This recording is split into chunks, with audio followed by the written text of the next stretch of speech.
Voilà, retour ici au MGM de Las Vegas avec une soirée, on l'a dit, tant attendue et notamment ce qu'on... J'ai eu un petit problème.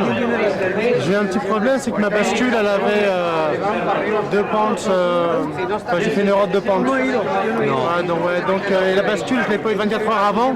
Je l'ai seulement eu ce matin. Donc ce matin, je me suis aperçu que j'avais 1 kilo en trop. C'est pas vrai. Et c'est déjà arrivé dans ta carrière? Non, mais parce que j'ai perdu un sac où il y a ma bascule française. Et donc j'ai trouvé, on m'a prêté une bascule. Elle concordait avec plein de bascules que j'ai vues, mais elle ne concordait pas avec la bascule officielle. Donc 1 kilo. Est-ce que ça peut vraiment arriver ou c'est le manque de chance? Je suis vraiment pas vénard.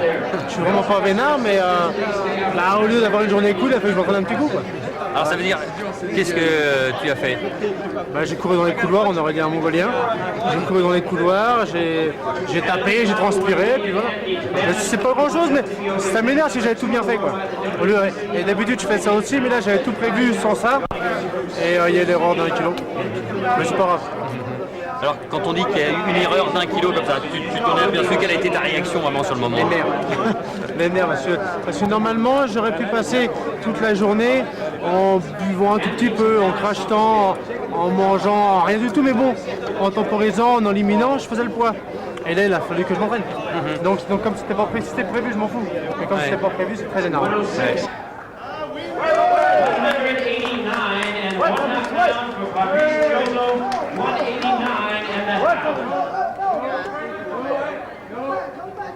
Yes, yes, yes, yes, yes. No. Still there. Mark is 191. Here's 140. That's 190 this way. To be 191, I got to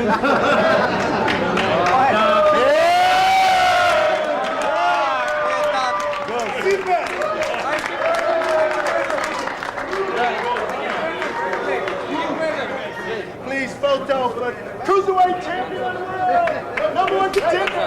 Face to face, guys. Uh-oh. There they are, ladies and gentlemen.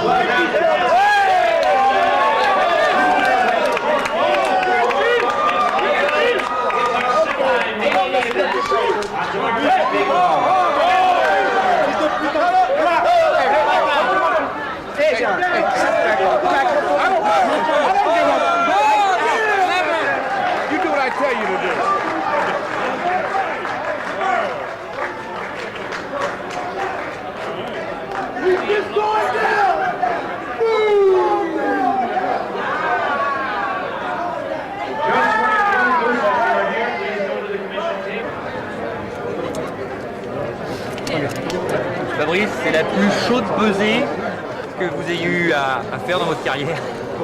Ouais, c'est la première fois, ouais, mais là, faut pas me gonfler. Ce qui veut dire que ils ont voulu me gonfler, ils ont réussi, voilà. Je suis bien. Vous aviez prévu un petit peu ce genre de réaction possible? Non, mais bon, c'est comme un match, je veux dire, j'ai pas prévu, mais bon, c'est une réaction, voilà. Vous avez envie encore un petit peu plus de prouver ici aux États-Unis que vous existez? Non, j'ai pas envie de prouver rien du tout, mais bon, ils ont voulu chauffer, pour le poids, ils sont 89, non, c'est comme 90, ils ont cassé un peu les bonbons. Après, donc ça m'énerve, je chauffe aussi, ça gueule, je fous ma gueule, puis voilà, quoi.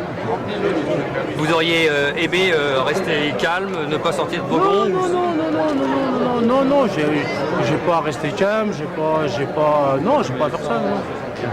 Ken Murphy, vous avez envie d'exploser? Maintenant, ouais. Beaucoup plus qu'avant. J'avais besoin de ça.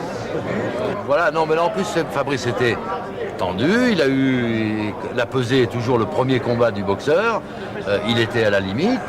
Et l'autre, ce qui s'est passé exactement, donc, c'est que l'autre lui a dit non, t'es pas à la limite. Et il lui a dit, tu vois bien que je suis à la limite. Moi, par contre, toi, tu vas pas à la limite, tu vas faire 2 rounds. Bon, et puis l'autre a eu un geste déplacé.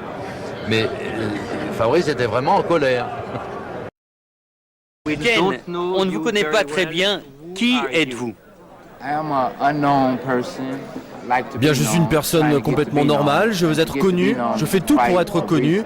Et pour essayer d'être connu, eh bien, je dois battre Fabrice Tiozzo. C'est votre plus grosse opportunité depuis le début de votre carrière? C'est vrai, c'est le plus grand combat de ma carrière. Je représente la ville de Chicago. Je remercie d'ailleurs Don King pour m'avoir donné cette chance, aussi bien que Fabrice d'avoir accepté ce combat. Vous auriez dû le rencontrer plus tôt, il y a 5 mois. Oui, c'est vrai, je me suis toujours entraîné. C'est Fabrice qui ne l'était pas vraiment. Il n'était pas encore prêt à me rencontrer car il avait un problème au dos. Je peux comprendre une personne qui a de sérieux problèmes et qui veut faire les meilleurs choix pour que tout aille bien. Qu'espérez-vous pour ce combat? Ouais, je m'attends à voir un Fabrice Tiozzo très fort, comme d'habitude. Il a souvent mis ses adversaires par terre au premier et au deuxième round. Nous allons essayer de tenir les 2 premiers rounds et ensuite on aura une petite surprise pour lui. Quelle est cette surprise et quelles sont vos qualités? Oh, ma plus grande qualité, c'est simple. Plus le combat est dur, meilleur je suis. Voilà pour Ken Murphy et pour le découvrir un peu plus, son frère Leroy Murphy, ancien champion des lourds légers. Leroy, Ken, qui est-il pour vous? Plus qu'un frère? Vous savez, c'est compliqué à dire. La seule chose que je peux dire maintenant, c'est que pour ce combat, il est prêt et il aime vraiment ce genre de combat. Il a une réelle chance. Vous savez qu'il est devenu boxeur car vous étiez boxeur. Oui, mais vous savez, pourtant, j'ai toujours essayé de convaincre Kenny de ne pas boxer. Un boxeur dans une famille, c'est déjà assez. C'est pas facile. Kenny était plutôt du genre à s'asseoir dans son coin, très introverti, sans parler. Vous savez, il a traversé de durs moments. Quel est le plus grand conseil que vous lui ayez donné avant d'affronter Tiozzo? Le meilleur conseil à lui donner, c'est de lever ses mains, de prendre son temps, saisir sa chance. Pouvez-vous nous reparler de ce combat mémorable de 85 que vous avez effectué contre Muti à Monaco en 85? Ah ouais, c'était mémorable. Vous savez, comme Kenny, j'ai du cœur et de la détermination. Muti était un grand boxeur, bien meilleur que moi. Il avait plus de punch. Et dans le dernier round, j'ai attendu, j'ai pris mon temps. C'est vraiment ce qu'il fallait faire contre Muti. Et après, le chaos est venu.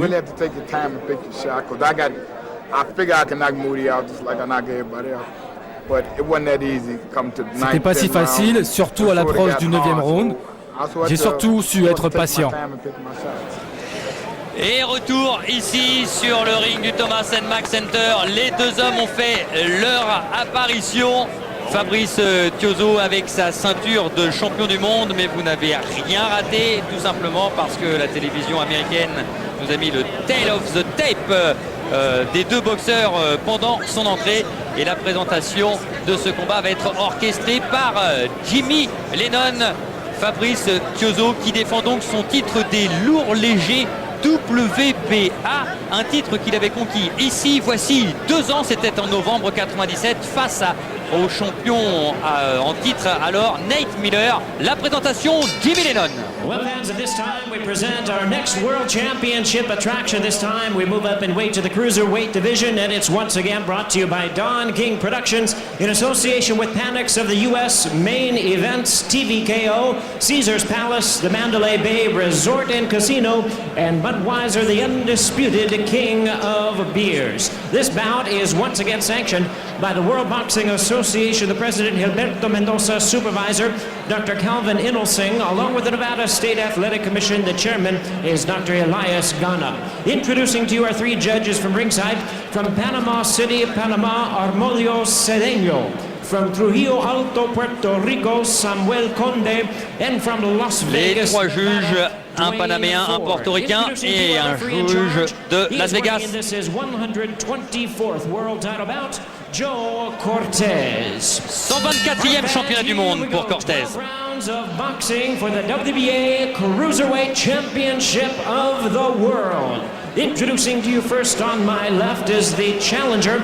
He is fighting out of the blue corner, wearing gold trunks with brown trim, fighting out of his home of Chicago, Illinois. He weighed in at a ready 188 pounds. His record stands at 21 wins, 1 loss, 1 draw, with 15 wins coming by way of knockout. Here is the WBA number 12th ranked contender, introducing Ken, the Bandit Murphy. Le voilà, Ken Murphy, et sur son chasuble en fait était inscrit dans son dos de Bandit, le bandit. C'est lui qui va essayer de prendre le titre à Fabrice Tiozzo. He weighed in at 189 and 1/2 pounds. His outstanding record stands at 40 wins, only 1 defeat, with 26 wins coming by way of knockout. Here is the former light heavyweight world champion and the current and defending WBA cruiserweight